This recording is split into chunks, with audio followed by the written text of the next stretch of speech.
Hello friends, હું જ્યોતિ ગજ્જર સુરતથી. આજે હું તમારી સાથે ગણેશજીને પ્રસાદમાં ધરાવવા માટે રસમલાઈ મોદક ઘરે કેવી રીતે બનાવવા એની રેસીપી શેર કરીશ. બહાર મળે એના કરતાં ઓછા ખર્ચમાં આ મોદક ઘરે સરળતાથી બનાવી શકાય. કોઈપણ જાતના કલર કે એસેન્સ વગર. માટે તહેવારોમાં પ્રસાદ માટે બહારની મિલાવટવાળી મીઠાઈ લાવવા કરતાં ઘરે જ કેમ ન બનાવીએ. તો ચાલો આ ખૂબ જ મજેદાર પ્રસાદની રેસીપી શરૂ કરીએ. મોદક બનાવવા માટે મેં અહીં 200 ગ્રામ પનીર લીધું. એને પેકેટમાંથી અલગ કરીને હુંફાળા પાણી વડે સારી રીતે ધોઈ લીધા બાદ નાની ટુકડીમાં કાપી લઈશું. 1.5 કપ વજનમાં 200 ગ્રામ મિલ્ક પાવડર, આવા પેકેટમાં મળે એ ડેરી વ્હાઇટનર લીધું. આના બદલે મોળો માવો લઈ શકાય, એ પણ 200 ગ્રામ લેવો.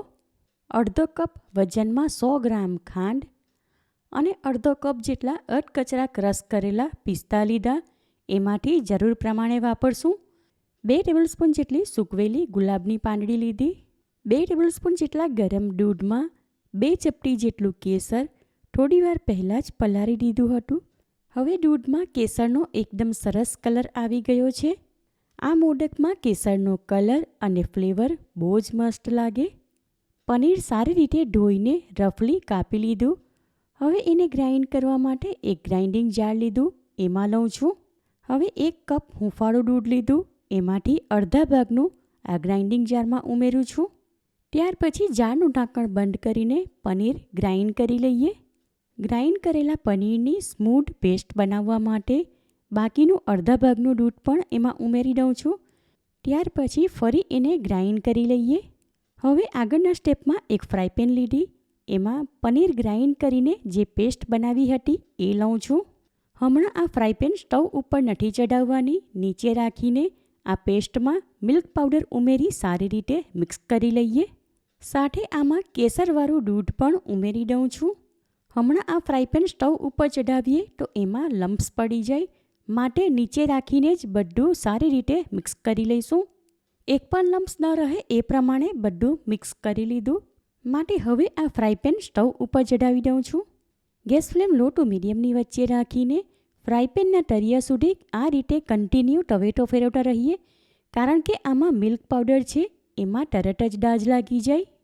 ગેસ ફ્લેમ હવે મીડિયમ તરફ કરી લઉં છું, એટલે આ મિશ્રણમાં જે દૂધનો ભાગ છે એ બળી જાય અને જલ્દીથી ઘટ્ટ થઈ જાય. 7 થી 8 મિનિટ પછી આ મિશ્રણ આવું ઘટ્ટ થઈ ગયું. માટે આ ટાઈમ પર આમાં 2 ટીસ્પૂન જેટલું દેશી ઘી ઉમેરું છું અને સાથે એમાં ખાંડ ઉમેરીને સારી રીતે મિક્સ કરી લઈએ. હવે આમાં ખાંડ ઉમેરી એટલે એ ઓગળશે અને ફરી આ મિશ્રણ થોડું ઢીલું થઈ જશે. માટે જ્યાં સુધી ખાંડનું પાણી બળી ન જાય ત્યાં સુધી થવા દઈશું. હવે થોડીવાર પછી આ મિશ્રણમાં ખાંડનું પાણી છૂટ્યું હતું એ બળી ગયું, એટલે ઘટ્ટ થઈ ગયું. માટે આ ટાઈમ પર આમાં અડધી ટીસ્પૂન જેટલા અધકચરા વાટેલા ઇલાયચીના દાણા અને અધકચરા વાટેલા પિસ્તા લીધા હતા, એમાંથી 2 ટેબલસ્પૂન આમાં ઉમેરું છું. ઇલાયચી અને કેસરનો ફ્લેવર તેમજ કલર, સાથે એમાં અધકચરા ક્રશ કરેલા પિસ્તા ઉમેર્યા. એના કારણે આ માવો બિલકુલ રસમલાઈ જેવો જ દેખાય છે અને એમાંથી સુગંધ પણ ખૂબ જ સરસ આવી રહી છે. મીડિયમ ફ્લેમ પર કન્ટિન્યુ હલાવતા રહીને થોડીવાર માટે માવો શેકી લીધો, એટલે ઘટ્ટ થઈ ગયો, તમે જોઈ શકો છો. હવે એમાં ટવેટો ફેરવીએ તો એક જગ્યા પર ભેગો થઈ જાય છે, એટલે કે માવો તૈયાર થઈ ગયો. માટે ગેસ ફ્લેમ ઓફ કરી દઉં છું. ત્યાર પછી મિશ્રણ ફ્રાય પેનમાંથી પરાતમાં કાઢીને સરખી રીતે ફેલાવી દઈએ, એટલે જલ્દીથી ઠંડુ થઈ જાય. હવે છેલ્લે આ મિશ્રણમાં ઉપરથી 1 ટેબલસ્પૂન ક્રશ કરેલા પિસ્તા અને થોડી સૂકી ગુલાબની પાંદડીઓ નાખું છું. હવે આગળના સ્ટેપમાં મોદકનું ફિલિંગ તૈયાર કરી લઈએ. એના માટે એક નાની સાઇઝની વાડકી લીધી, એમાં 2 ટેબલસ્પૂન ઝીણા ક્રશ કરેલા કાજુ, 2 ટેબલસ્પૂન ઝીણી ક્રશ કરેલી બદામ અને 1 ટેબલસ્પૂન ઝીણા ક્રશ કરેલા પિસ્તા ઉમેરું છું. અને ગળપણ માટે એમાં 1 ટેબલસ્પૂન દળેલી ખાંડ ઉમેરું છું અને 5 ચમચી ઇલાયચીના દાણા. હવે આ બધું સારી રીતે મિક્સ કરીને એમાં 2 ટીસ્પૂન જેટલું દૂધ ઉમેરું છું. ફિલિંગના મિશ્રણમાં બાઇડિંગ આવે એ માટે તૈયાર કરેલો માવો આમાં 2 ટેબલસ્પૂન જેટલો ઉમેરીને સારી રીતે મિક્સ કરી લઈએ. ત્યાર પછી હવે આ મિશ્રણની આવી નાની નાની ગોળીઓ બનાવી લઈએ.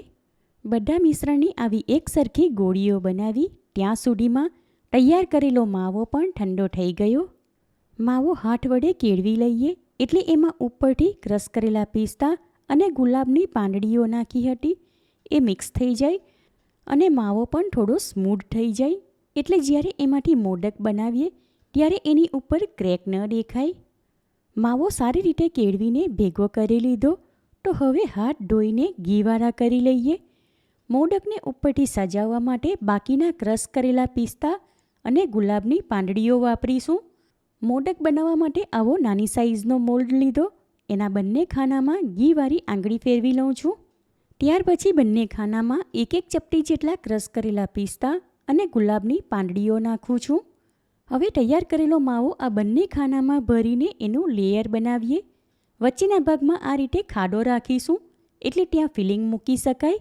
હવે આ મોદકના બંને ખાનાને સાથે જોડીને મોલ્ડ બંધ કરીએ એટલે ફિલિંગ કવર થઈને મોદક પણ તૈયાર થઈ જશે. નીચેના ભાગમાં વધારાનો માવો બહાર આવ્યો હોય એ કાઢી લઈશું. તેમજ ત્યાંથી બેઠકનો ભાગ પણ ફ્લેટ કરી લઈશું. હવે મોલ્ડ ખોલીને એમાંથી મોદક અલગ કરી લઈએ. વાવ, સુપર! રસમલાઈ મોદક એકદમ મસ્ત દેખાય છે. બાકીના મોદક પણ આ જ રીતે બનાવી લઈએ. મેં અહીં આ મોદક ફિલિંગવાળા બનાવ્યા. તમારે ફિલિંગ વગર બનાવવા હોય તો પણ બનાવી શકાય અને ફિલિંગ વગરના મોદક તો એકદમ ઝટપટ તૈયાર થઈ જાય. એકવાર આટલી તૈયારી કરી હોય તો પછી મોદક બનાવતા વાર ન લાગે. હવે જેટલું મિશ્રણ હતું એ બધું જ વાપરીને મોદક બનાવી લીધા. કોઈપણ જાતના કલર કે એસેન્સ વગર બનાવેલા આ મોદક મીઠાઈવાળાને ત્યાંથી લાવીએ બિલકુલ એવા જ દેખાય છે અને હું તો કહું એના કરતાં પણ વધારે સારા છે. ગણેશ ઉત્સવ દરમિયાન હું તો બહારથી ક્યારે પણ મોદક નથી લાવતી. હંમેશા ઘરે જ અલગ અલગ ફ્લેવરમાં મોદક બનાવીને બાપ્પાને પ્રસાદમાં ધરાવું. કારણ કે પ્રસાદ હોય કે મીઠાઈ ઘરે બનાવીએ એટલે બિલકુલ ચોખ્ખી, હાઇજેનિક અને કોઈપણ જાતની મિલાવટ વગરની હોય. માટે આવનારા ગણેશ ઉત્સવમાં બાપ્પાને પ્રિય એવા આ મોદકની રેસીપી તમે જરૂરથી ટ્રાય કરો. તમને મારી આ રેસીપી કેવી લાગી એ કમેન્ટ કરીને જણાવો. પસંદ આવી હોય તો વિડીયોને લાઇક અને શેર કરો. ચેનલ પર નવા હો તો સબસ્ક્રાઈબ કરીને બાજુમાં આપેલા બેલ આઇકન પર ક્લિક કરો એટલે આવનાર દરેક નવી રેસીપીઓની જાણકારી તમને મળતી રહે.